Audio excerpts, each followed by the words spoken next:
24 மணி நேரம் போராடியுமே இந்த நெருப்ப அணைக்க முடியல. இது எங்க நடந்துச்சுன்னு பார்த்தீங்கன்னா, ஹாங்காங்ல இருக்க டைப்போ டிஸ்ட்ரிக்ட்ல வாங்ஃபுக் அப்படின்ற ஒரு காம்ப்ளெக்ஸ் ரெசிடென்ஷியல் காம்ப்ளெக்ஸ்ல வந்து இந்த ஃபயர் வந்து கேட்ச் ஆகுது.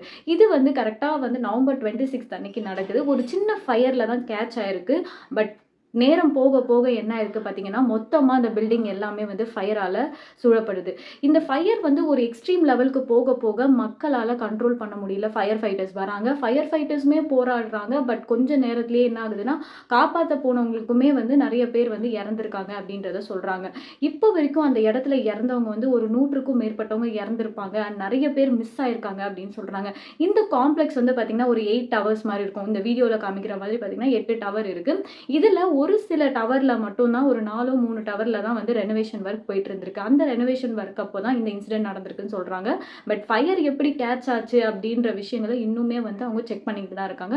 இன்னும் அதுக்கான சரியான இது வரல.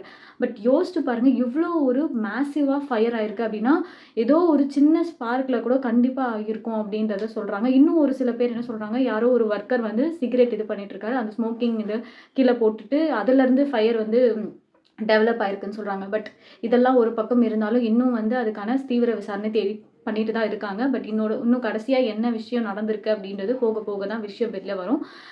கண்டிப்பா அங்க இருக்கவங்க எல்லாருமே சேஃபா வரணும் அப்படின்னு நினைக்கிறேன். அண்ட் நெறைய பேரோட உடல் வந்து அப்படியே கருகி இறந்திருக்காங்க அப்படின்றத சொல்றாங்க. ஏன்னா தடுக்கவே முடியல.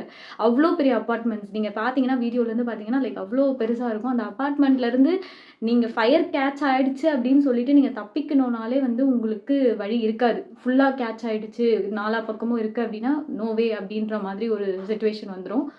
ஸோ நம்ம ஊர்லயும் இந்த மாதிரி நெறைய அபார்ட்மெண்ட்ஸ் இருக்கு. நெறைய பெரிய பெரிய பில்டிங்ஸ் இருக்கு. ரெசிடென்ஷியல் பில்டிங்ஸ் இருக்கு. ஒர்க் பண்றாங்க. நெறைய இது இருக்கு. முடிஞ்ச அளவுக்கு இந்த மாதிரி ஒரு சிச்சுவேஷன் வராத மாதிரி நம்ம பார்த்துக்கொள்றது இன்னும் பெட்டரா இருக்கும்னு நினைக்கிறேன். பிகாஸ் சேஃப்டி தான் எல்லாத்துலயும் மெயினான ஒண்ணு.